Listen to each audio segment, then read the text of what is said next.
Namaskar. India, that is Bharat, is now the fifth largest economy and the fastest growing economy in the world. India, the mother of democracy, as vibrant and inspiring since its independence, and the most populous country on this planet now, has emerged as a swing state in a global contest between democracies and autocracies, and as a champion of the global south.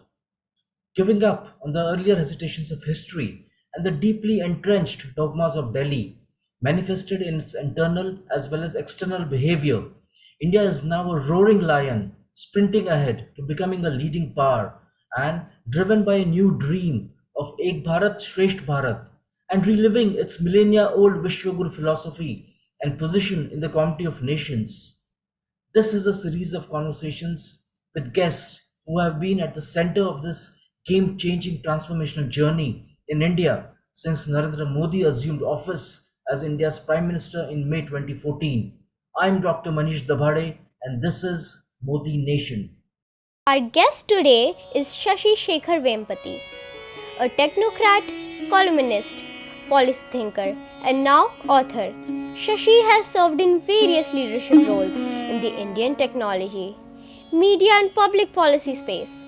Between 2017 and 2022, Shashi served as the youngest and first non-bureaucrat CEO of Prasar Bharati, India's public broadcaster overseeing the transformation of broadcasting across the twin networks of Doordarshan and All India Radio.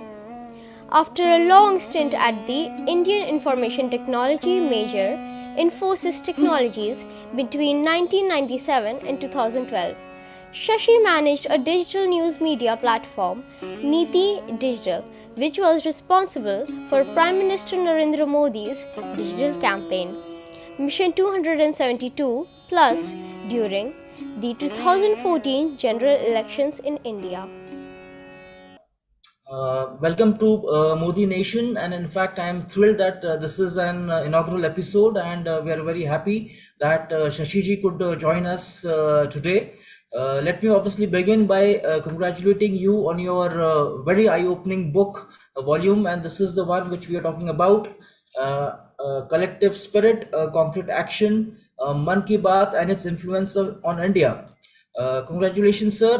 Of course, everyone would know in India and abroad that Mann Ki Baat is in fact Prime Minister Modi's monthly radio show, which is aired every last Sunday of a month at 11 a.m. And this in fact began on the 3rd of October 2014. A few months into Prime Minister Modi becoming the Prime Minister, and in fact, the 100th episode was aired very recently, just a couple of months back on the 30th of April. For all, who might not know that it is broadcast, in fact, in a staggering 39 languages and dialects. Uh, and I'm sure all of you would easily remember, at least I have a very strong memory of watching Mann Ki Baat or hearing Mann Ki Baat, especially the one with President Obama on 27th Jan 2015, when he came as a chief guest at the Republic Day in Delhi. But importantly, I still remember the selfie with daughters campaign, and I remember clicking, one with my daughter, the Vocal for Local campaign. So I think this book, your book, actually very beautifully captures this Mann Ki Baat journey in terms of both its style and substance. So let us now probe a bit on the book. So how did actually the idea of Mann Ki Baat come to the Prime Minister's table? And what was the thought process behind it? And in fact, what were Prime Minister Modi's, in fact, views, reactions that, okay, ye karna hai humko? What do you say? Sure.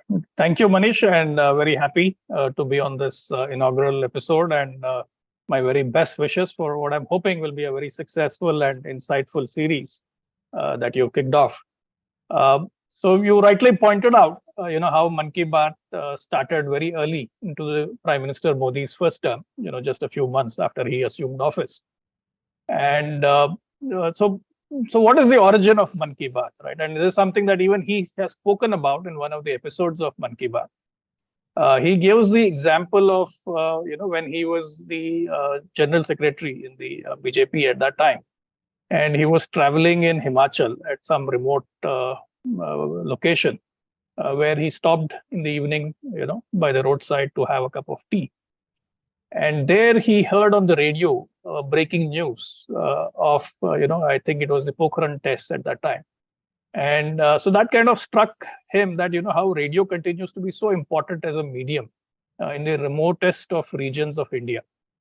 So this was always at the back of his mind that he wanted to do something with radio. But to put Mann Ki Baat in context, we should look at, how Prime Minister Modi has been engaging with people using technology.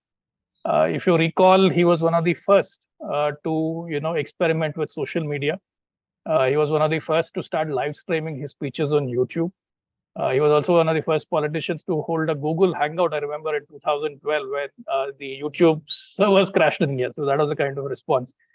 One of the innovations, technology-led innovations for engaging with people was during the 2013 campaign when he created this volunteer platform, digital platform called India 272.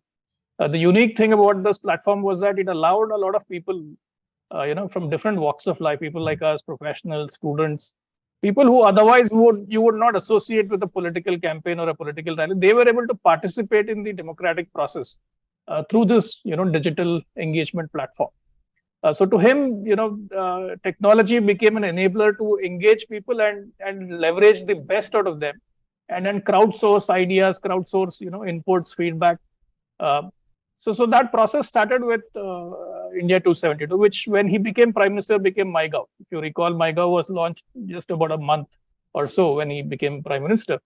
And MyGov has kind of become this digital engagement platform from political volunteers. Now, of course, it is, since he is the Prime Minister for the entire country, it is about citizen engagement, right?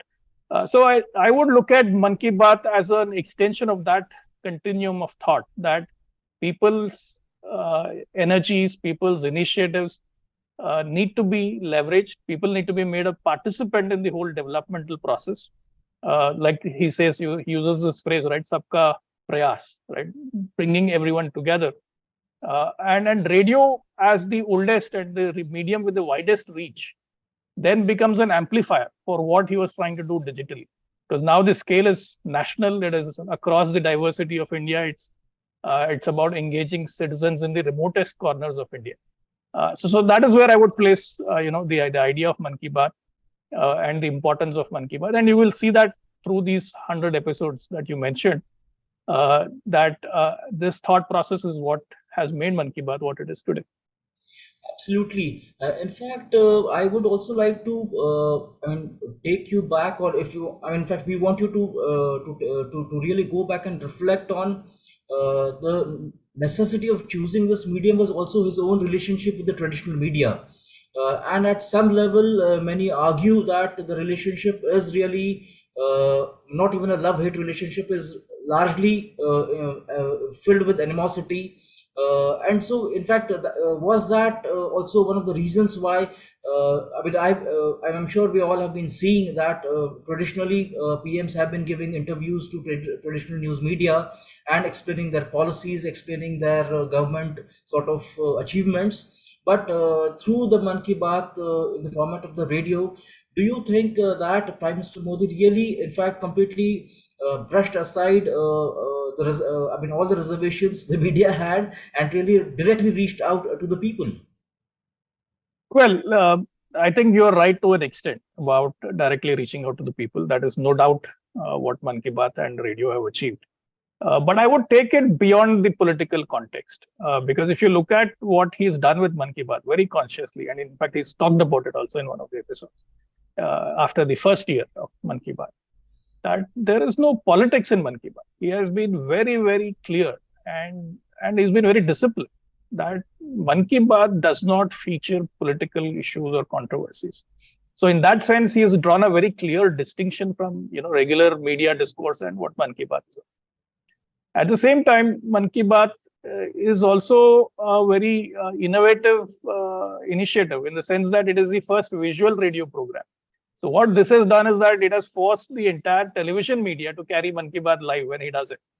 So it's not just the 30 Doordarshan channels. You have 100 plus private channels which also carry Mann Ki Baat live, and then of course private radio and so on. So in that sense, I wouldn't say he's sidestepped media. Instead, he's given media a way to look at the discourse from a positive context. Because if you look at predominantly the discourse within the mainstream media is very negative issues, controversies, sensationalism. While here is the Prime Minister for 30 minutes focusing on positive issues, what people are doing, what communities are doing, what individuals are doing, and trying to inject positivity into the national discourse. So in that sense, I would say it is an effort to change the mindset within media, and you actually seen that impact. If you see, not just Doordarshan, but a couple of the private channels have also started what is called Good News, where they focus on positive, developments. So I think it's a beginning, and clearly he has a method in mind as far as his relationship with the mainstream media is concerned. And I think Mann Ki Baat is a good example of rather than it being a love-hate relationship or a relationship of animosity, it's really a relationship where he has set a direction and media has followed the direction. Great, yeah. So, Shri, can you also explain the process of the Mann Ki Baat creation in terms of, you just pointed out about crowdsourcing, but normally radio, the format is seen as a sort of a monologue. But looking at the evolution from the first episode to the 100th, you see now a much more intense engagement with people.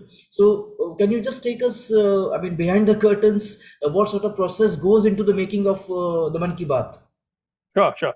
So if you look at Mann Ki Baat, as you rightly pointed out, the first Mann Ki Baat was largely a monologue, right, where he spoke about his thoughts, his ideas, and maybe some developments. But as you see, as the program has evolved month after month, and in fact, you gave the best example, which was President Obama, which was the fourth episode, right, barely a few months into the program, where he had a guest, and then they took questions. And you see this continuous innovation every few months, where not only is technology being used to source ideas for what will be discussed in Mann Ki Baat, but you also see technology being used to engage audience during Mann Ki Baat. So, for example, you have people calling in and talking to the Prime Minister. You have people writing into the Prime Minister. You have celebrities participating along with the Prime Minister and talking about things. I think the interactivity in Mann Ki Baat was at its peak, I would say, during COVID, when he engaged with first responders, nurses, people who are supplying oxygen, doctors, a whole wide range of citizens who are playing a very critical role, from vaccinations to COVID precautions to, the entire gamut of what was happening during that period. You will see that Mann Ki Baat has become, more and more interactive and more engaging in that sense. So it has moved far beyond that original idea of a monologue. As far as what goes into the making of each episode, usually around 3 weeks prior, the Prime Minister's team calls for ideas and inputs for Mann Ki Baat through MyGov, through people calling in and leaving a message on the IVR platform, or through email, and also a lot of inputs come in the good old letters. In fact, All India Radio has a dedicated team that sifts through these letters and looks at any interesting things that people have written to the Prime Minister to talk about. And you will see that in every episode he mentions this idea came from so and so, and then he discusses the idea. So that way it has created a sense of pride in a lot of citizens that the Prime Minister of the country has picked up my suggestion and now he's discussed it in one of the episodes. Now, so this process takes a couple of weeks of ideas being generated and collected, and then of course these are analyzed, and some of the interesting themes are then suggested to the Honorable Prime Minister. Usually he then ultimately decides which are the subjects that he wants, because it is purely his thought process. There is no team of secret script writers sitting there and putting that together. It is largely the product of his thought process that these are the themes that I want to talk about and this is how I want to do it. And then the All India Radio team then sits with him in the studio and records it. And once they've done the recording, then they transcribe it both in Hindi and English. And then the transcripts are then shared with a wider pool of language experts who then translate it into various languages, because Mann Ki Baat is broadcast in not just Hindi and of course English, but in almost 30 plus Indian languages and dialects, about 11 foreign languages as well. So it's a very wide diversity of audience that Mann Ki Baat is served to. So that is one aspect, which is translating. But the other bigger challenge is, you have to visually adapt it, which means that you need to find visuals which are engaging and relevant, contextually relevant to what he's talking about. So that is where the Doordarshan team comes in. They spend time, going through the transcript, going through the audio, and identifying what visuals would be relevant in each of these contexts. So they do that, and they have to do this within 48 hours, because you have a very small window from recording to going on air. So that hard work happens, and then it has to be then adjusted to the pace at which the Prime Minister is speaking. So they do all of that editing, and then the final product is of course ready for the Sunday. The original broadcast, of course, is in Hindi, and then subsequently the various languages are broadcast, and then of course it goes on YouTube and all the other platforms. The interesting and challenging aspect of presenting Mann Ki Baat is to make sure that the engagement of various citizen ideas that he has picked up are then put in context, and then those individuals, if you look at many of them, then are reached out by the media. The media then talks to them about what is the work that they've done. So that gets amplified, and that feeds back into the loop of how the audience is engaged for Mann Ki Baat. Interestingly, what All India Radio does is, because the Mann Ki Baat episode airs on the last Sunday, as you pointed out earlier, the remaining 3 Sundays, they organize this program called Post Box 111, which is the physical mail address to which people write, and they pick up other subjects that people have written and of interest from a Mann Ki Baat audience standpoint, and those are discussed on those Sundays. So there is this continuous cycle into which Mann Ki Baat has now been done, and of course now it's more than 100 episodes, and it's a very well-oiled machinery, I would say, that puts out these episodes month after month. Again, thanks to the Prime Minister, because he has never missed an episode. The only reason once he paused it was because of the general elections and the code of conduct. Otherwise, month after month, he has been very regular with Mann Ki Baat. Well, I think that's indeed very fascinating, because knowing the Prime Minister and his extremely tight governance calendar, political calendar, international calendar, that he really finds time to do this month after month is really amazing. Looking back, in fact, at the past 100 and 100 plus episodes now, in fact, let me take you to the final part of this theme, which is, in fact, that your book mentions influence on India. So, can you just, sketch out a couple of 3, 4 major influences that have really impacted on India, Indian imagination, the idea of India? Great. In fact, while 2 other books have been written on Mann Ki Baat earlier, they were largely focused on the content of Mann Ki Baat, what the Prime Minister spoke. This was the first book which consciously looked at what is the impact, and the impact has been looked at from 2 standpoints. One, the individuals who have been mentioned in Mann Ki Baat, the organizations that have been mentioned in Mann Ki Baat, how has their work changed? What has been the impact on their area of influence? So that is one aspect. Second aspect of impact has been that how is these role models, these grassroots activists, people who are at change makers at the grassroots, how have they inspired a larger movement in various areas and themes of interest that the Prime Minister has spoken about in Mann Ki Baat. So these are 2 broad dimensions along which this impact was analyzed. And while researching for the book, I was stunned that there's a very large body, almost more than 400 academic papers that have been published, looking at Mann Ki Baat, various aspects of Mann Ki Baat, its impact, and so on. So that is an untold story, that there's such a large body of academic research that has been done around Mann Ki Baat over the years. Interestingly, this research is not just limited to the social aspects, but also, for example, artificial intelligence researchers have looked at Mann Ki Baat corpus as a great training sample because it is in Hindi and 30 other languages, right? It's a great model to train algorithms and test them out from a language, Indian languages standpoint. So it has had uses, a very wide range of uses. If I were to pick few areas which are, most significant, I think the topmost would be Swachhta campaign, Swachh Bharat, and more specifically, open defecation free villages, ODF. In fact, Dr. Parameshwaran Iyer, who was leading this whole effort, I was fortunate to get his inputs for this book.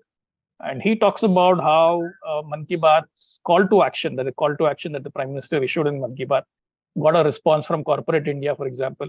How Tata has funded, whole initiative to people who are called preraks, people who will actually go and evangelize, sanitation and Swachh Bharat in villages to make them open defecation free. He talks about a study conducted by UNESCO, which found, the impact of ODF and Mann Ki Baat campaign that, so many villages now have better health outcomes. So there's a lot of work that has happened just looking at the impact around sanitation and, open defecation free villages. Another big area to me is water conservation. People, there's a lot of talk about climate change, what India is doing around climate change and so on. But I don't think anybody has seen a head of government, head of state of a country leading from the front month after month to champion and talk about conservation of water. I think it's a phenomenal, effort.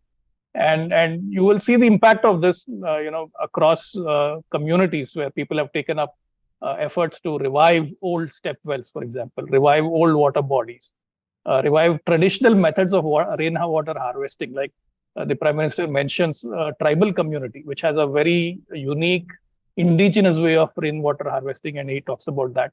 So all of these have got a national platform, and this has made water conservation a far bigger movement than it would have been otherwise with just, a government campaign. So it has gone well beyond that to a people's movement, a community movement. So that would be a second example, I would think. The third biggest example to me is the manner in which he has made culture a central focal point for change, for inspiring change, for motivating change, and also instilling a sense of pride in people around culture. And he invokes culture in different ways. He takes up quotable quotes of various poets. He takes up shlokas. He takes up iconic figures and their lives and how their lives were interconnected to inspire change. He gives the example of Sister Nivedita, for example, right? He mentions how Subramanya Bharati in Tamil Nadu writes a poem in Tamil describing, Sister Nivedita's work. And then interestingly, Sister Nivedita has funded the scientific research of Jagdish Chandra Bose.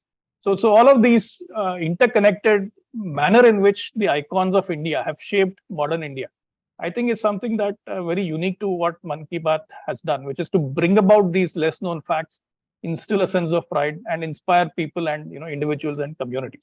So to me, these are the three big things.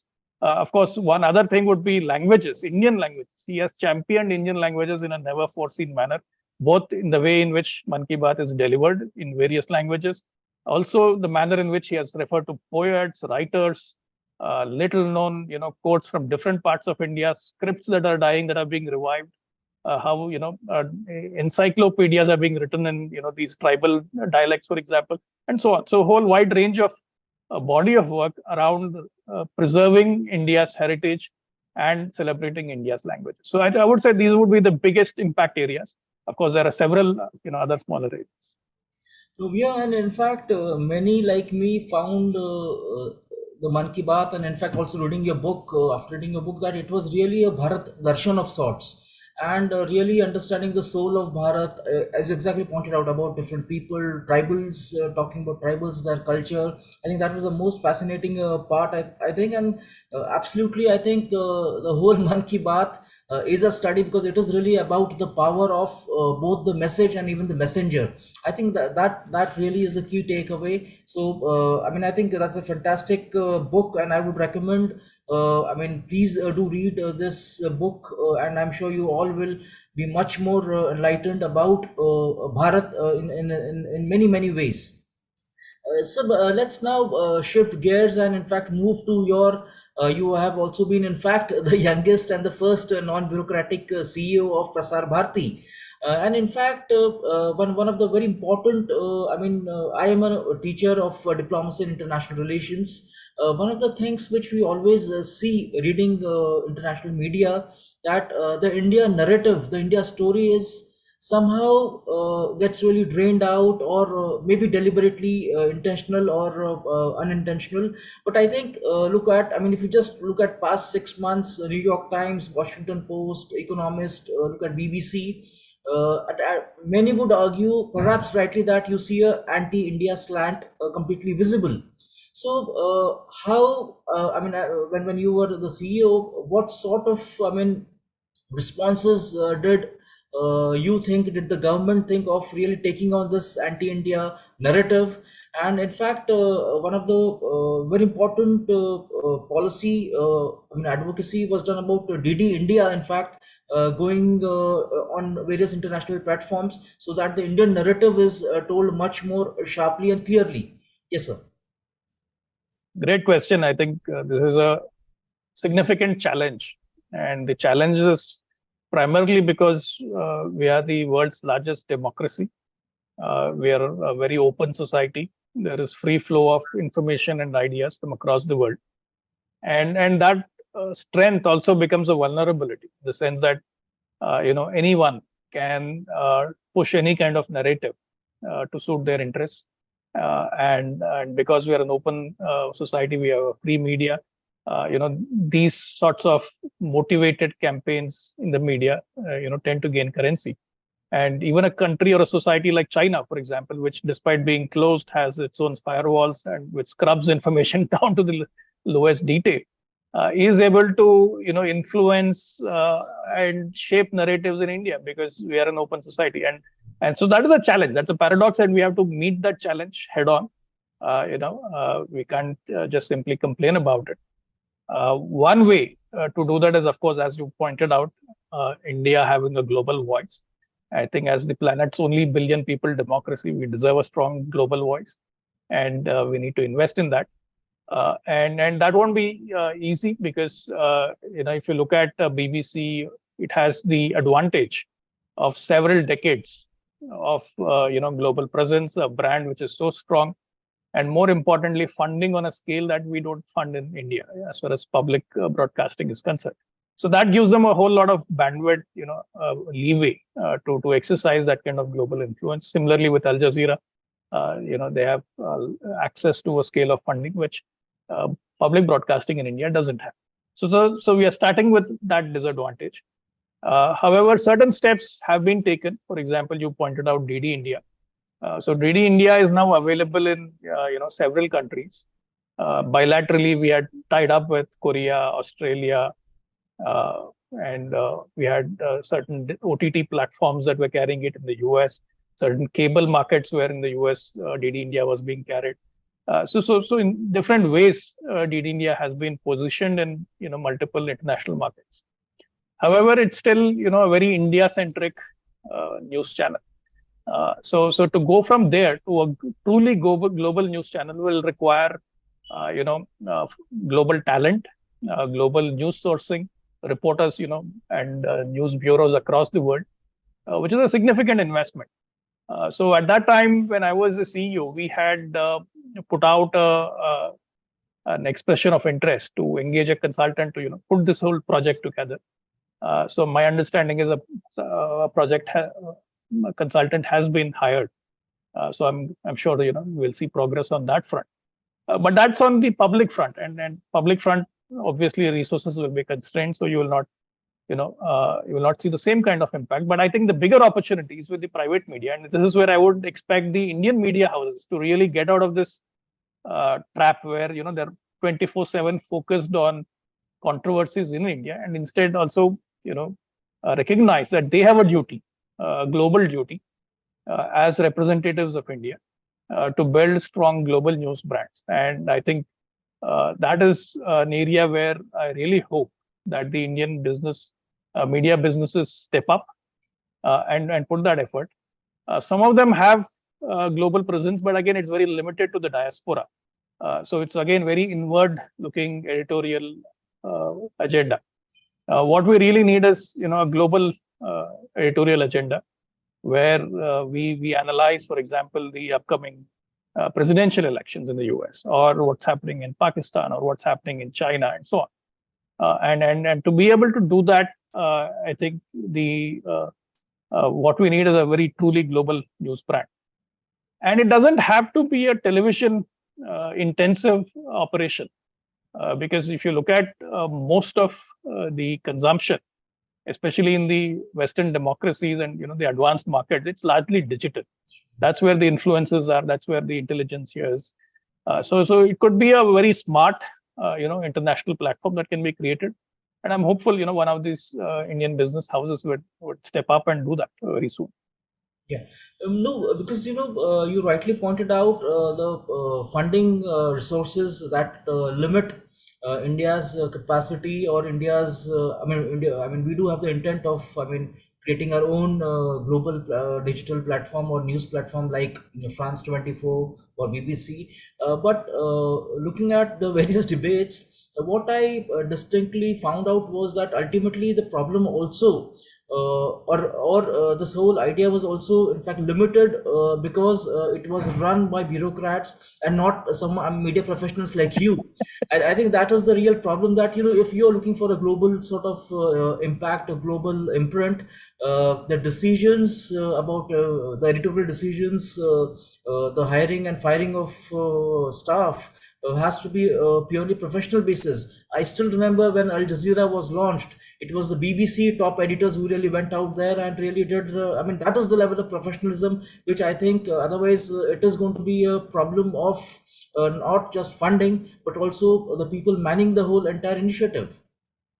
Absolutely, you're right. But I wouldn't blame the bureaucracy totally either, because if you look at, for example, Rajya Sabha TV, which is now Sansad TV, there is no government employees in it. It's all professionals hired from the industry. So you have that kind of flexibility. It's not that the government has not experimented with that kind of flexibility.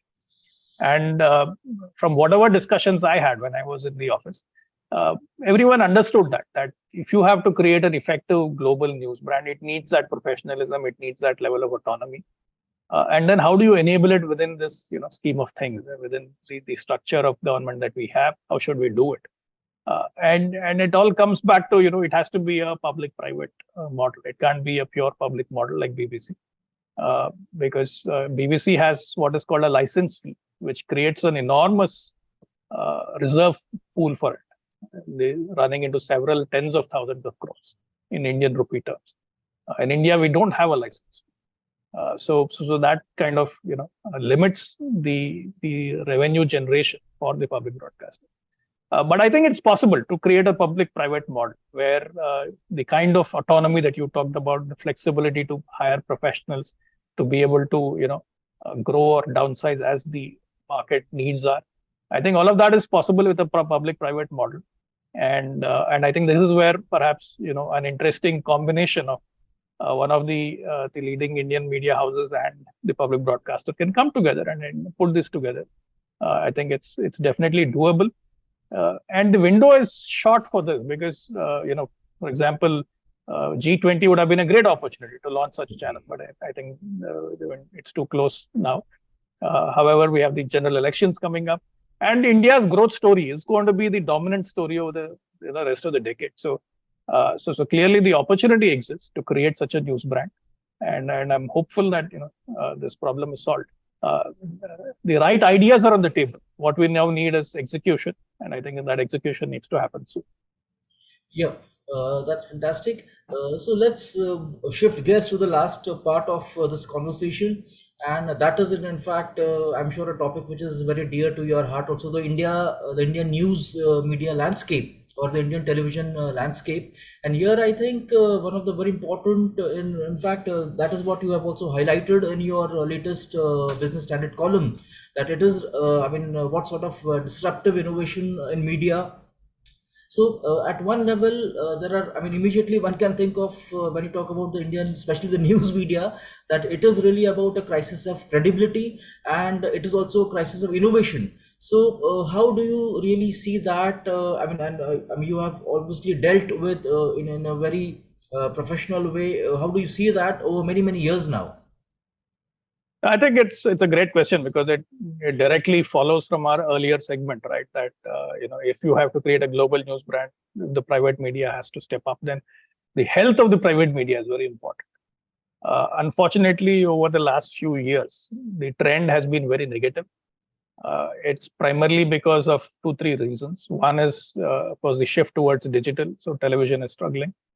Second, the television rating system is so flawed that it has created these perverse incentives for all kinds of unhealthy business practices, where prime time has become a screaming show. Anchors are yelling at each other. Channels are filing police complaints against each other. Some anchors were jailed. All kinds of nonsense has happened. It's very unfortunate what the manner in which the television ratings system has created this perverse and very negative environment. And now you are at this stage where, right as you rightly pointed out, the industry is now at the verge of huge disruption. Look at what has happened with IPL, right? By taking this gamble of streaming IPL live with just ads and no subscription, you straight away hit two birds with a stone. On the one hand, you drew audiences away from pay television. Second, even to the larger OTT platforms, which were subscription and premium OTT platforms, you pointed out that there's a different model and there's a larger audience to be tapped with that different model. So I think these kinds of disruptions are inevitable. Today, for example, the news channels, their audience digitally is not only growing exponentially, but almost 80% of it is from YouTube, for example. So that also creates this very bizarre situation where all of our news channels are dependent on one big tech platform for almost 80% of their digital revenues, which is very odd situation. So all of these factors are very prime for disruptive innovation to emerge. One great example is the ANI podcast done by Smita Prakash. I mean, it is just so amazing how she has created this product for an English audience, which none of the channels are catering to in their prime time, because their prime time has become so noisy and so nonsensical. Nobody's watching it. Instead, people are finding these, very engaging conversations, which are calm, sober, and substantive on the digital medium to be far more, interesting. And the numbers are talking for this. So I saw just yesterday there was some agency that put out numbers, which found that the podcast by ANI, the podcast by this content creator on YouTube called, I think, Beer Biceps, or I'm forgetting what their name Yeah, beer exactly is. biceps. But they are drawing audiences which are more than the news channels on their from their primetime anchors. So this is bound to happen, and I think that is where the potential for disruptive innovation is there in the market, and if the media, the mainstream media, doesn't mend its ways, then these upstarts will take their market away, and that's a reality that the media sector has to wake up to. The other reason why a lot of this has happened is also the regulatory decisions. TRAI, which is a sectoral regulator, has made a series of decisions which are highly questionable and debatable. Nowhere in the world is media pricing regulated. It's only in India that you have price controls on media. They've set an MRP for a television channel, which doesn't exist anywhere else in the world. Now, these are very misguided regulatory interventions, and we are seeing the aftermath of that. That the entire broadcast media sector has been, pushed into a state of turmoil. There are litigations going on between different stakeholders, and I think this is where perhaps the regulator has erred in their eagerness to protect the cable industry, which was anyway a disruptive and a dying industry. It has become obsolete. Rather than let market forces, take care of that segment. By trying to protect it, I think they've only muddied the waters for the rest of the industry. I think it is a very unfortunate regulatory intervention. So it also calls for relook at the manner in which media sector has to be regulated. Of course, we should regulate the content side. We don't want fake news. We don't want Western values being imposed on India. with highly objectionable content. So all of that has to be addressed. But to tamper with pricing and market forces, I think is a very, very foolish thing that TRA has done. I hope better sense prevails and this is addressed in the months to come. Yeah. Shashi, I mean, just to, in fact, can you just, without naming anybody, I'm sure you would have some sort of conversation with the private media network or a channel that ये मतलब कर क्या रहे हो? Why this TRP driven sort of broadcast? How do they see it? I mean, is it completely no? It's just about revenues and we just don't care, or is that the case? I mean, No, no, we, yeah. they are definitely distressed by it. But unfortunately, what happens is it's a competitive market, right? Look at the Hindi news landscape, for example. On Free Dish, which we were running at Prasar Bharati, there were more than 20 Hindi news channels. I mean, nowhere in the world you have so many number of news channels competing for the same audience segment, right? And so that makes it highly competitive, and as a result, it becomes imperative for each of these channels to act in a certain manner, and which is why the TRP-driven sensational news programming has become the norm. Because if you don't do it when you are such a hyper competitive environment, you start losing out. Also, these ratings have a negative feedback loop effect because you see something working, then you're trying to do more of it. And if that measurement itself is flawed, it is giving you wrong feedback signals, and you're taking the wrong lessons from that feedback, and then making it worse. And that's what has happened. The other reason is that when we went from Doordarshan era, where only one channel, to suddenly having all these private news channels, the private news anchors have kind of acquired a larger than life persona, right? Because they came to our drawing rooms every night, and we started treating them like celebrities. Now that has also created a part of this problem where their sense of their own personal importance is so disproportionate that they then can't afford to be seen as not number one. Everyone wants to be number one, right? And then that again creates this it further feeds this hyper competitive environment.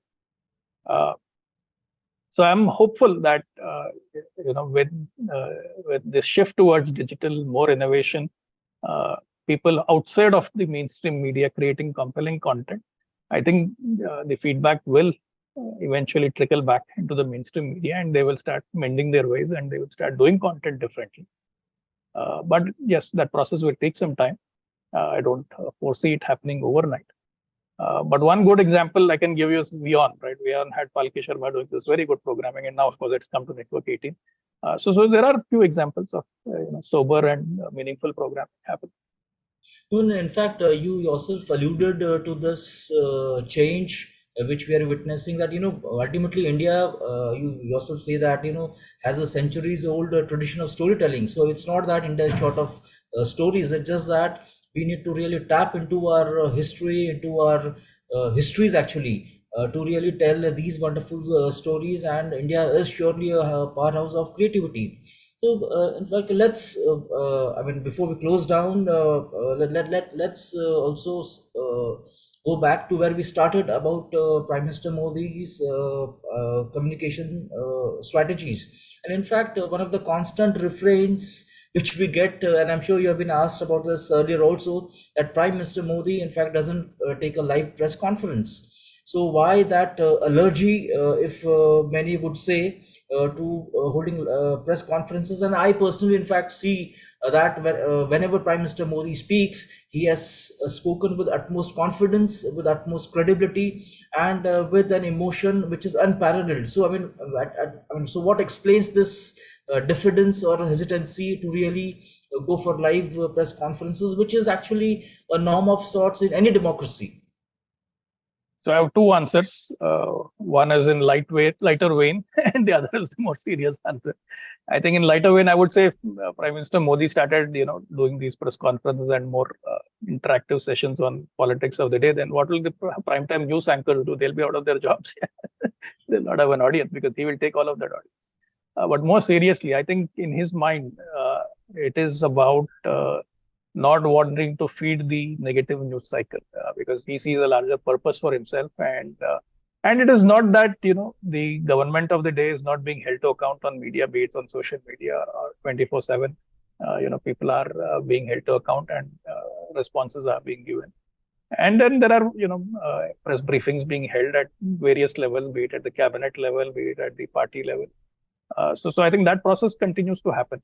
What perhaps in his mind he sees is that rather than comment on every development and get into this cycle where you're constantly reacting to the developments of the day, he would rather focus his attention on positivity and driving a larger behavioral change. And his media interventions thus are designed from that standpoint. And of course, on social media, he's reaching out directly to the people, and that has been the case now for more than a decade. So I would say the press conference as such has lost its relevance. It's no longer the primary medium for interaction. And also there is this culture, right, in media, which is that it has to be an adversarial interaction. Unless it is adversarial enough, it is not good enough. And I think that is what feeds this whole negativity. And I think in his mind, he doesn't see the need for that relationship to be an adversarial relationship. And hence formats that tend to, incentivize adversarial interaction are not what he prefers. He prefers one-on-one interviews and of course social media and so on. So I think it's a different point of view. I don't think it has impacted the health of the democracy in any way, unlike what the media makes it out to be.